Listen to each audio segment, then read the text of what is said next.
جيتور داشنج سيارة صينية مقدمة في فئة ال SUV.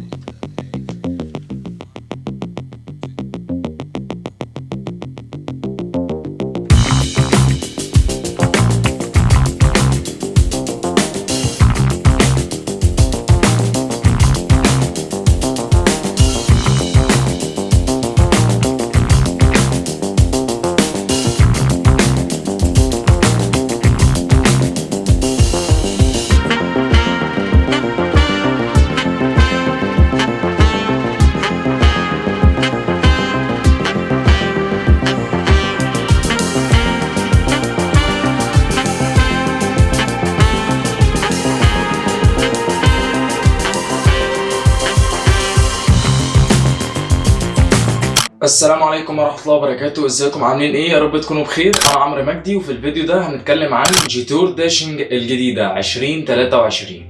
في البداية خلينا نعرف مين هي شركة جيتور. جيتور هي شركة صينية تابعة لعلامة شيري، وتأسست سنة 2018، وهي شركة موجهة لتصنيع سيارات الكروس اوفر زي السيارة جيتور اكس 70 وجيتور اكس 95. وجيتور عربياتها بتتوفر في مصر من خلال الوكيل الرسمي ليها القصراوي جروب. جيتور في 2023 طرحت سيارة جديدة تدعى داشنج. السيارة دي طرحت على الأسواق العالمية وبدأ توفرها في السوق المصري من خلال وكيلها القصراوي جروب. العربية متوفرة في مصر في فئتين، أسعارهم هي 969 ألف جنيه للفئة الأولى، والفئة الثانية متوفرة ب1,039,000 جنيه.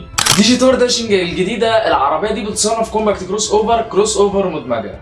العربية دي متوفرة بموتور 4 سلندر 1500 سي تيربو، بيطلع قوة 156 حصان وعزم 230 نيوتن متر، والموتور متوصل بفتيس ديول كلاتش 6 سرعات. بالنسبة للتصميم الخارجي، فالعربية من قدام فيها شوية لمسات في التصميم جميلة، بداية في فوانيس الإشارات اللي بتشبه أختها فور ثينج، كنا عملنا فيديو عنها قبل كده، هسيب لكم لينك الفيديو في الوصف. وكمان بنكمل مع الفوانيس الرئيسية الموجودة بالأسفل، والشبكة اللي شكلها حلو ومختلفة نسبيا عن باقي العربيات، بس في المجمل العربية من قدام شكلها حلو وترندي جدا. في التصميم الجانبي بقى العربيه مرسومه بشكل حلو ومريح للعين، ما فيهوش خطوط مطرقعه كتير. والتصميم الخلفي في العربيه انا اول ما شفتها لقيتها شبيهه جدا بالنيسان قشقاي بفوانيسها الخلفيه الجميله دي. وفي المظهر العام العربيه شكلها حلو وترندي ومتحضره، ومن العربيات اللي تلفت الانظار في الشارع. اما بقى في المقصوره الداخليه فالجمال كله موجود جوه. العربيه من جوه بتقدم لك شاشه رئيسيه تاتش بمقاس 12.8 بوصه، بتتحكم في كل حاجه من خلال الشاشه، حتى التكييف. مفيش اي اسرار تحكم خارجيه زي ما انتم شايفين. العربيه من جوه شكلها حلو قوي بالالوان المتعدده دي، وكمان الكونسول الوسطي مفصول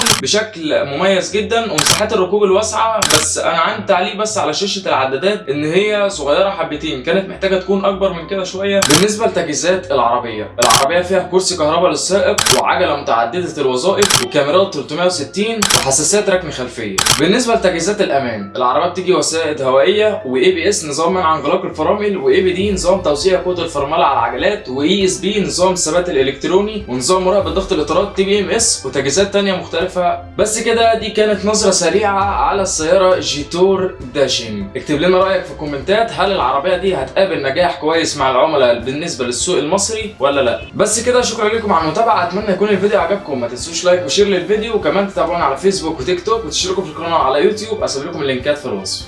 مع السلامه.